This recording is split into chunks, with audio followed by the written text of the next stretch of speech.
Queridos hermanos, vamos a leer las lecturas de hoy.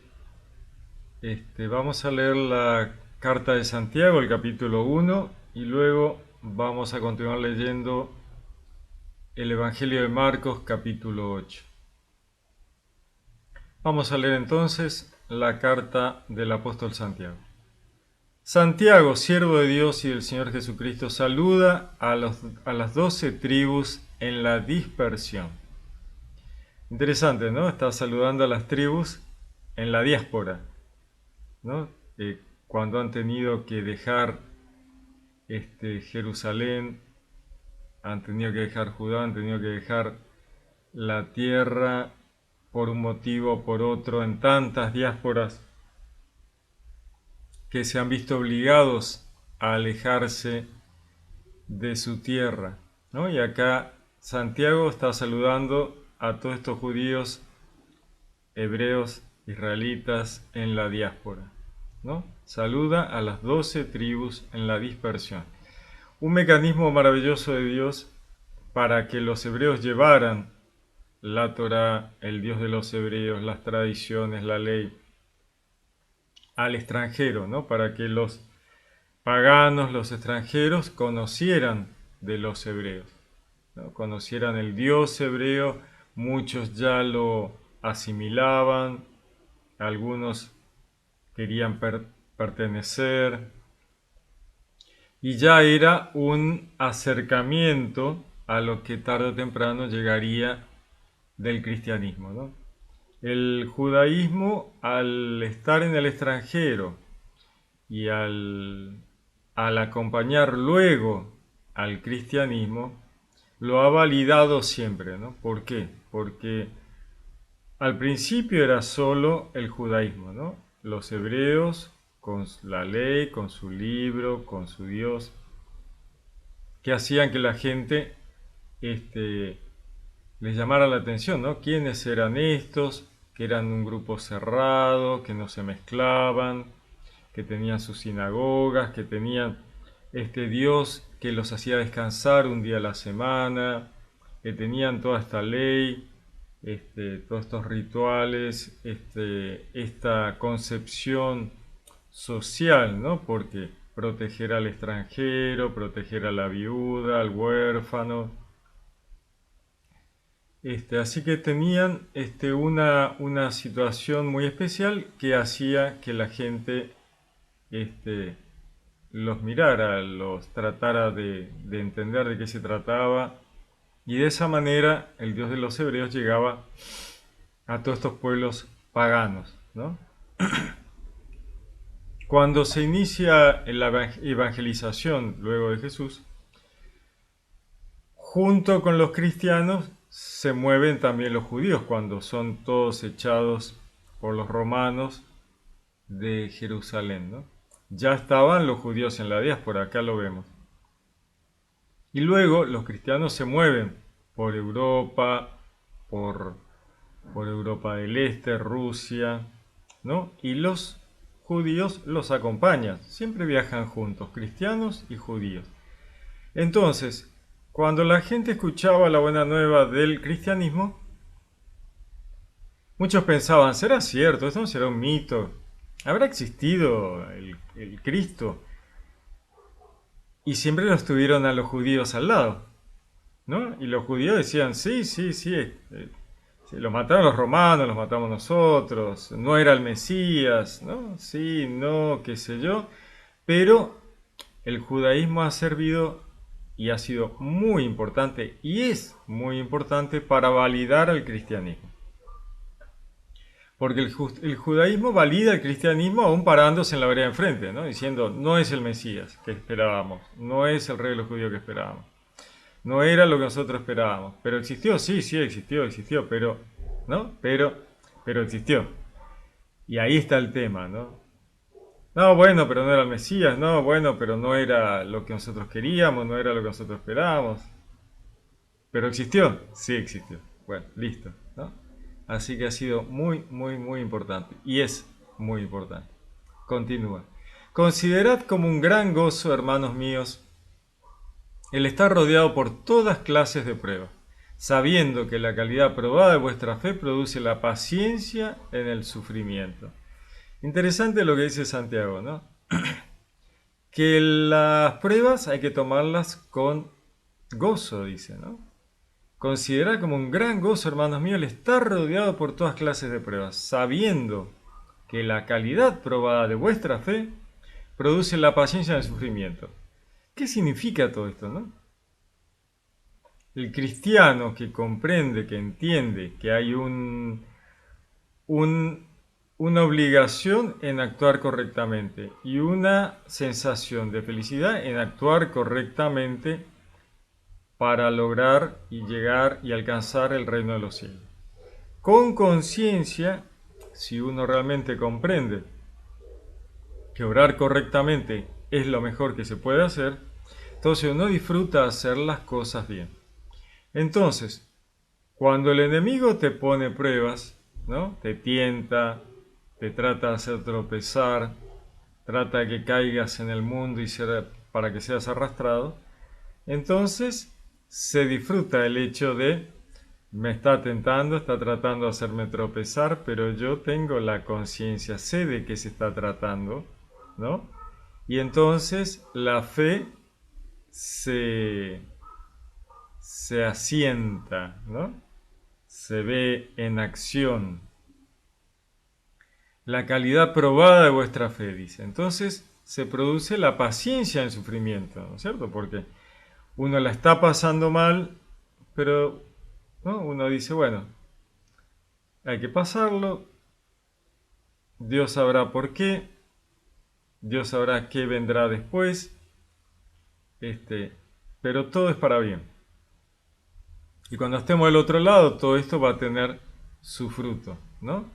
Entonces, todo esto se logra al tener la conciencia de que la acción correcta está bien, que hacer lo que Dios dice está bien, y que ya sabemos que no va a ser fácil, ¿no? Porque los tropiezos van a estar, las pruebas van a estar, el enemigo nos pone el pie para que caigamos todo el tiempo, y bueno, y lo estamos sabiendo, ¿no? Entonces, la fe se queda probada, ¿no? Entonces se produce esto, la paciencia en el sufrimiento. Muy interesante. Dice, pero la paciencia debe ir acompañada de obras perfectas para que seáis perfectos e íntegros, sin que dejéis nada que desear. Otra cosa muy interesante. Uno desea, ¿qué desea? Aquello que por ahí está mal, aquello que está prohibido, aquello que, ¿no? Pero si uno sabe que esas cosas no están buenas, entonces dejas de desearlas, ¿no? Las deseo porque no soy consciente de lo malo que es. Cuando soy consciente de lo malo que es, ya no me interesan, ¿no? Entonces dice, la paciencia debe ir acompañada de obras perfectas, o sea, las buenas obras, ¿no? Para que seáis perfectos e íntegros, sin que dejéis nada que desear. O sea, dejas de desear esas cosas y deseas las cosas buenas. No vas a quedarte con la gana de nada porque todo lo que deseas son cosas buenas, ¿no? Lo malo ya lo deseas porque no te interesa. ¿Para qué lo querés? Continúa. Si alguno de vosotros está a falta de sabiduría, que la pida a Dios, que da a todos generosamente y sin echarlo en cara, y se la dará. Entonces dice, que uno, si está titubeando en estas cosas, no está encontrando el camino, que pida sabiduría. Porque puede ser que esto le esté pasando por falta de sabiduría. Entonces, que se la pida a Dios, que Dios da generosamente a todos. Y sin echarlo en cara, te va a dar sabiduría. Hay que pedirla, ¿no? Pedir sabiduría terrenal y sabiduría trascendental. No hagamos la macana de Salomón que se quedó solo con la terrenal. Dice, que no piense recibir cosa alguna del Señor un hombre como este. Perdón, volvamos un poquito atrás. Pero que la pida con fe, sin vacilar, porque el que vacila es semejante al oleaje del mar, movido por el viento y llevado de a uno a otra parte. Bueno, esto, ¿no? O sea, pedir sabiduría, y quiero sabiduría para comprender la acción correcta, ¿no? Esto, quiero sabiduría trascendental, quiero sabiduría terrenal, pero trascendental. Para no ser zarandeado por el mar, por la terrenalidad, ¿no?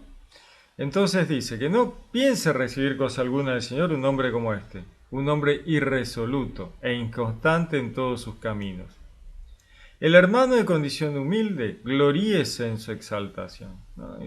Acá nos dice, el que no está convencido, al cueste va a pedir, ¿no? Inútilmente va a pedir sabiduría, porque no está convencido, entonces es arrastrado de un lado al otro y la sabiduría poco le va a servir, ¿no? Que no piensa recibir cosa alguna del Señor un hombre como este, ¿no? Alguien que no se termina de decidir, que no, dice, un hombre irresoluto, inconstante en todos sus caminos. Arranco, paro, voy, no sé, te parece, ¿no? Y entonces nada funciona. Luego nos dice, el hermano de condición humilde gloríese en su exaltación y el rico en su humillación, porque pasará como flor de hierba. Sale el sol con fuerza y seca la hierba, y su flor cae y se pierde su hermosa apariencia. Así también el rico se marchitará en sus caminos. Bueno, Santiago acá vuelve sobre lo que siempre recalca Jesús. Qué difícil es que un rico entre al reino de los cielos, ¿no? ¿Por qué? Porque cuando se hace mucho dinero, por lo general algo no anda bien, ¿no? Opresión de alguien, de la mano de obra, ¿no? Quedarse con más de lo que corresponde. Obviamente que el que acumula, acumula, acumula, a alguien le está faltando eso que le acumula. Cuando se ve demasiada riqueza, algo no anda bien, ¿no? Algo no anda bien. Entonces, dice, mira que el rico, la riqueza va a ser humillación porque va a pasar como flor de hierba, se sale el sol, se seca, cae, se pierde la hermosa apariencia. Cuando vas del otro lado, no te podés llevar nada, vas con las manitos así, no hay nada. Y ahí, ¿qué hacemos? ¿No? ¿Qué explicación damos? Así también el rico se marchitará en sus caminos, dice, ¿no? Dice, feliz el hombre que soporta la prueba. Superada la prueba recibirá la corona de la vida que ha prometido el Señor a los que le aman. Ninguno, cuando sea probado, diga, es Dios quien me prueba. Porque Dios ni es probado por el mal, ni prueba a nadie, sino que cada uno es probado por su propia concupiscencia que le arrastra y le seduce, ¿no? No podemos echarle la culpa a Dios, no podemos decir, no, pero fue Dios, Él quiere que llevarme por este camino y hacerme, no, no, no es así. Dios no prueba a nadie. Uno se encuentra en determinadas situaciones porque el enemigo ha planteado determinadas situaciones y busca hacernos caer, ¿no? Y entonces, cuando uno patina, y bueno, es uno el que no ha podido frenar, no ha podido ver, bueno, y en el momento en que lo ve y se da cuenta, debe tratar de recapacitar y modificar, ¿no? Por eso dice, sino que cada uno es probado por su propia concupiscencia que le arrastra y le seduce. Después la concupiscencia, cuando ha concebido, da luz el pecado, ¿no? Dice, bueno, cuando tus deseos, tus ganas de hacer macanas y dale, dale, dale, y seguís con eso, terminás metiendo la pata y terminás haciendo lo erróneo. Pecado es errar, equivocarse. Y sí, terminás haciendo lo erróneo, lo equivocado. Dice, aquello erróneo, equivocado que sale del camino de Dios, una vez consumado, dice él, engendra la muerte. ¿Qué muerte? La muerte segunda. Estamos llegando a un extremo totalmente, ¿no es cierto?, de no arrepentirse, de hacer macana, ¿no? Y al final el riesgo es perder el alma, la muerte segunda. Decía Jesús, no teman al que mata el cuerpo, teman al que mata el cuerpo y el alma, ¿no? Y el alma en la muerte segunda. O sea, tengan cuidado, ¿no? Porque aquel que mata el cuerpo solo no pasa nada, pero el que mata el alma, bueno, ahí sí tenemos un problema que no tiene arreglo, ¿no? Dice, no os engañéis, hermanos míos queridos, toda dádiva buena y todo don perfecto viene de lo alto, desciende del Padre de las luces, en quien no hay cambio ni sombra de rotación. Es interesante esto, ¿no? Todo don bueno, toda cosa buena, todo don perfecto que viene de lo alto, de lo celestial, desciende del Padre de las luces, ¿no? Como si estuviera hablando del sol. Dios es luz, entonces lo compara con el sol, ¿no? Dios es la luz en la cual no hay sombras, dicen, quien no hay cambio ni sombra de rotación. El sol no tiene sombra, porque Él es el que ilumina. Entonces acá está haciendo un paralelismo con Dios, ¿no? Dios es la luz, no hay oscuridad en Dios, no hay sombra en Dios, ¿no?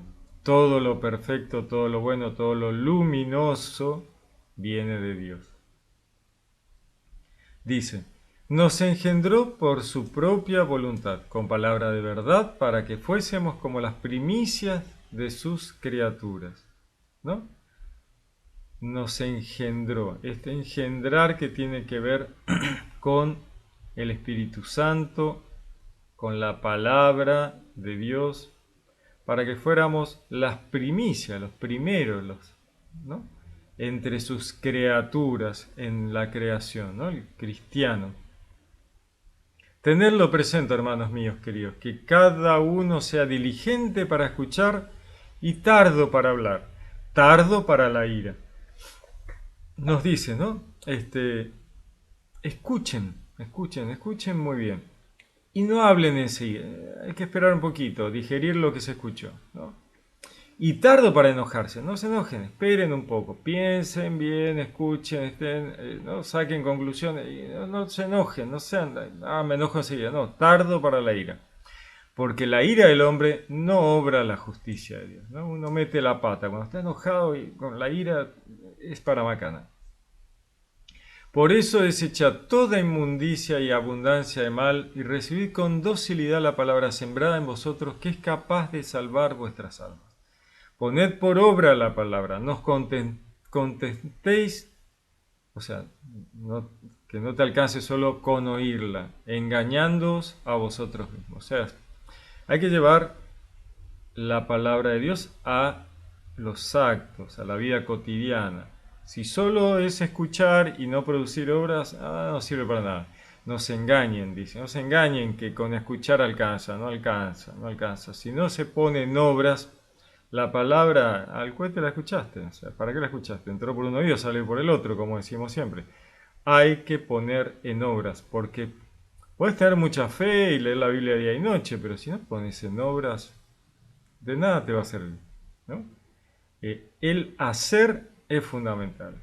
También los demonios creen y tiemblan, dice la palabra, ¿no? O sea, obras. Jesús siempre le pregunta, ¿qué hago para ganar el reino de los cielos? Bueno, hace esto, hace aquello, hace lo otro. Siempre era, hagan esto. No decía, no, con fe ya está, listo, tiene ese panza arriba, con creer alcanza. No, con creer no alcanza. Hay que hacer cosas. Porque tuve sed y me diste de beber, pues estuve enfermo y me visitaste, en la cárcel y me visitaste, ¿no? Tuve hambre, me diste de comer, enfermo, ¿no?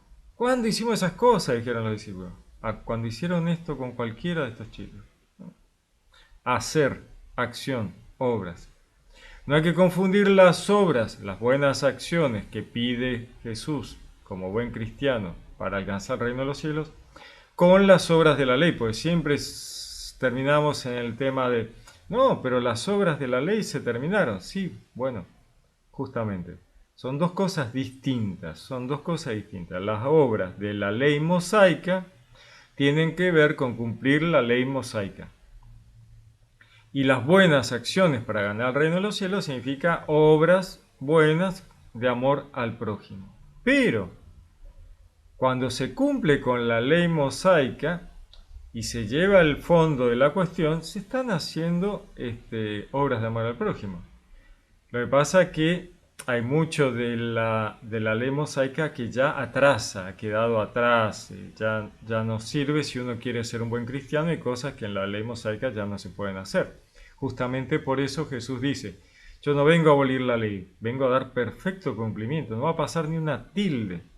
justamente porque la ley mosaica, que se la dio Dios, se la dio Jesús. Jesús es parte de la Trinidad. O sea, ¿quién le dio la ley a Moisés? Se la dio Jesús, se la dio Dios. Así que, ¿cómo Jesús va a estar en contra de la ley? No, lo que ocurre es que la ley y los profetas están dentro del amor al prójimo que Jesús trae. Por eso Jesús trae la perfección de todo lo anterior. La ley y los profetas entran y sobra lugar en el amor al prójimo. Entonces dice, porque si alguno se contenta con oír la palabra sin ponerla por obra, ese se parece al que contempla su imagen en un espejo. Se contempla, pero en yéndose se olvida de cómo es. En cambio, el que considera atentamente la ley perfecta de la libertad y se mantiene firme, no como oyente olvidadizo, sino como cumplidor de ella, ese practicándola será feliz. El libre albedrío, o sea, practicando la palabra de Dios en obras libremente, ¿no es cierto? Por el libre albedrío, no por obligación, no porque me obligan, sino porque comprendí, tuve conciencia, entendido, amo al prójimo, amo a los enemigos y entonces obro correctamente, pero no por obligación, sino por conciencia, ¿no? En mi libertad, libremente. Ese, practicándola, será feliz. Si alguno se cree religioso, pero no pone frenos en lengua, sino que engaña a su propio corazón, su religión es vana. Hay que poner freno a la lengua, ¿no? Qué difícil. La religión pura e intachable ante Dios y Dios Padre es esta: visitar a los huérfanos y a las viudas en su tribulación y conservarse incontaminado del mundo. Palabra de Dios. Entonces, la religión pura, ¿qué es religión? Religión viene de religar, reunir, unir fuertemente al hombre con Dios. Eso es religión, ¿no? Reunir, o sea, unir fuertemente. Por eso el re, ¿no? Que usamos tanto, usamos todo el tiempo el re esto, re aquello, re lo otro. Bueno, religión, religar, reunir al hombre con Dios fuertemente. Dice, la religión pura e intachable ante Dios Padre es esta: visitar huérfanos y viudas. ¿Qué significa visitar huérfanos y viudas? A los vulnerables, a los que sufren, a los que necesitan.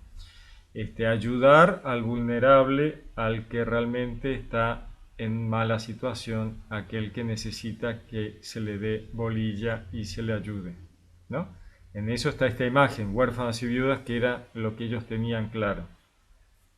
En su tribulación y conservarse incontaminado del mundo. O sea, uno puede atravesar el mundo, el mar de la terrenalidad, pero hay que tratar de no quedarse pegado, ¿no? Contaminado con todo aquello malo del mundo que no debe quedar agarrado al cristiano, ¿no? Vamos a leer ahora el Evangelio de Marcos, capítulo 8, que continuaba. Dice: subió a continuación a la barca con sus discípulos y se fue a la región de Dalmanuta. Y salieron los fariseos y comenzaron a discutir con él, pidiéndole una señal del cielo con el fin de ponerlo a prueba. Dando un profundo gemido desde lo íntimo de su ser, dice: ¿por qué esta generación pide una señal? Yo os aseguro, no se dará a esta generación ninguna señal. Y dejándolos, se embarcó de nuevo y se fue a la orilla opuesta. Ese es raro, ¿no? Porque Jesús se la pasa dando señales. O sea, si hay algo que Jesús hizo fue dar señales, signos, ¿no? El Evangelio de Juan, el libro de los signos, ¿no? O sea, todos signos y señales. Todo el tiempo. O sea, Jesús se la ha pasado haciendo signos. Pero él se enoja como diciendo: me piden una señal. ¿Qué son ciegos? ¿Qué son sordos? ¿No? Decía estos chicos que cantaban en la plaza: hemos cantado cosas tristes y no lloraste, y cantamos cosas alegres y no reíste, como diciendo, nada les viene bien, nada les viene bien. hecho todo tipo de señales. A ver, Jesús resucitaba a los muertos, curaba a la gente, curaba a los ciegos, hacía oír a los sordos, echaba a los demonios. O sea, ¿qué otra señal querés? Pero no cuando me obligás a pedir una señal. ¿Qué querés? ¿Que haga un truco de magia? Le está diciendo Jesús. ¿Qué querés que haga? O sea, no te voy a dar ninguna señal, ¿no? O sea, si no las viste es porque no las querés ver. No querés ver las señales. O sea, te estás negando a ver las señales. ¿Qué señal querés? ¿Que haga deshacer el universo para que entiendas? No, no te voy a dar ninguna señal por pedido, ¿no? Por obligación, olvídate, ¿no? Y dejándolo se embarcó de nuevo y se fue a la orilla opuesta, siempre moviéndose por arriba del mar, que este mar representa el mundo y la gentilidad aquel lugar donde el enemigo campa a sus anchas, ¿no? El mar, y se mueve en la barca de un lado al otro por arriba del mar, se fue a la orilla opuesta. Dice, se habían olvidado de tomar panes y no llevaban consigo en la barca más que un pan. Él les hacía esta advertencia. Abrid los ojos y guardaos de la levadura de los fariseos y de la levadura de Herodes. Ellos hablaban entre sí que no tenían panes. Dándose cuenta les dice, ¿por qué estás hablando de que no tenéis panes? ¿Aún no comprendéis ni entendéis? ¿Es que tenéis la mente embotada? Teniendo ojos no veis, teniendo oídos no oís. ¿No os acordáis cuando partí los 5 panes para los 5000? ¿Cuántos canastos llenos de trozos recogiste? 12, le dicen. Y cuando partí los 7 entre los 4000, ¿cuántas espuertas llenas de trozos recogisteis? Le dicen, 7. Y continúa. ¿Aún no entendéis? Chicos, ¿no? A ver, este... Guardaos de la levadura de los fariseos. Está diciendo, fíjense la hipocresía de estos fariseos, ¿no? Que los tipos dicen que creen en Dios, dicen que están esperando al Mesías, dicen tantas cosas y no cumplen ninguna, ¿no? Porque acá está el Mesías, caminando entre ellos, haciendo todos los milagros posibles y más, ¿no? Cumpliendo todas las profecías. Y ellos siguen pidiendo señales. Entonces, ¿creen en algo o no creen en nada? ¿Leyeron la Torá? No la leyeron. ¿Qué es lo que no entendieron? Y acá está ocurriendo lo mismo con sus discípulos. Che, tenemos un pan, ¿y ahora qué vamos a comer? Un pan no nos va a alcanzar. Jesús le dice, ustedes están como los fariseos. Están como los fariseos. No hagan lo mismo. ¿Creen o no creen al final? Están con el Mesías en el mismo bote, ¿no? Están con el Mesías en el mismo bote. Y se están preguntando, che, ¿qué vamos a comer? A ver, 5000 personas dio de comer una vez, 4000 dio de comer y sobró. Y ustedes se preocupan porque tienen un solo pan. ¿Qué hago? Dice, ¿no? Chicos, ¿qué es lo que no entienden? ¿Por qué dicen que creen y si no creen? ¿Creen o no creen? Porque ahí está el tema, ¿no? ¿Creen o no creen? ¿Qué es lo que no entienden? ¿No? La verdad es que sí, daba para ponerse un poco, para enojarse un poco, ¿no? Es decir, o ponerse triste, ¿no? Decir, miraba para el cielo y decía, no les voy a dar ninguna señal, ¿no? ¿Qué es lo que no entienden? ¿No? ¿Por qué no entienden? ¿No? No me vieron, ¿no? Dice Jesús, no me vieron alimentar a 5000 personas, no sobró. Sí, la verdad que sí. No vieron a que les di de comer a 4000, no sobró. Sí, la verdad que sí. Y entonces, es genial. ¿Y qué tengo que hacer para que entiendan? Ah, es genial, es maravilloso, es maravilloso. Che, tenemos un solo pan. Ay, qué va. ¿Cuántas veces estamos así, no? Sí. Le pedimos a Dios, decimos, no, si nosotros creemos, sí, yo sé que vos estás ahí. Pero ¿será que creemos realmente que está ahí? ¿No? O estamos en el bote diciendo, che, nos olvidamos comprar pan y ahora estamos fritos, ¿no? Estamos en el horno, ¿qué vamos a hacer? Bueno, ¿cuántas veces? ¿Cuántas veces? Y Dios nos salva de vuelta, ¿no? Porque muchas veces nos salva. Y a veces cuando pensamos que no nos salvó, igual nos salvó.